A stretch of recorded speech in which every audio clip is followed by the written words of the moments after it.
బియ్యం పిండితో పునుగులు రెడీ అయినవి. పుట్నాలు కొబ్బరి చట్నీ ఇది.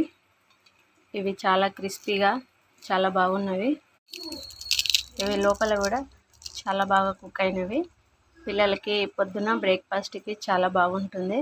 ఈ చట్నీతోనే తింటే చాలా టేస్టీగా ఉంది.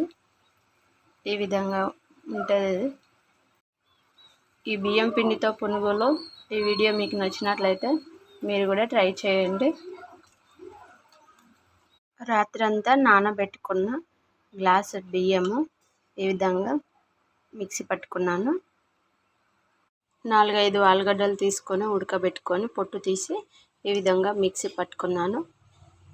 ఈ పిండి నానబెట్టి మిక్సీ పట్టుకున్న పిండిలో వేసుకోవాలి. ఇందులో రుచికి సరిపడా ఉప్పు, పచ్చిమిర్చి, కరివేపాకు పేస్ట్, ఒక హాఫ్ స్పూన్ జీలకర్ర. పిండి మంచిగా ఈ విధంగా కలిసే విధంగా కలుపుకోవాలి. పునుగులకు రెడీ అయ్యే విధంగా కడాయి పెట్టుకొని డీప్ ఫ్రైకి సరిపడా ఆయిల్ పోసుకొని ఆయిల్ వేడెక్కగానే చిన్న చిన్న పునుగులలాగా వేసుకోవాలి. ఈ విధంగా పునుగులు వేసుకోవాలి. మంచి బ్రౌన్ కలర్ వచ్చేదాకా కాల్చుకొని తీసి పక్కన పెట్టుకోవాలి. ఈ విధంగా కలర్ వస్తే సరిపోతుంది. తీసి ఒక ప్లేట్లో పెట్టుకోవాలి.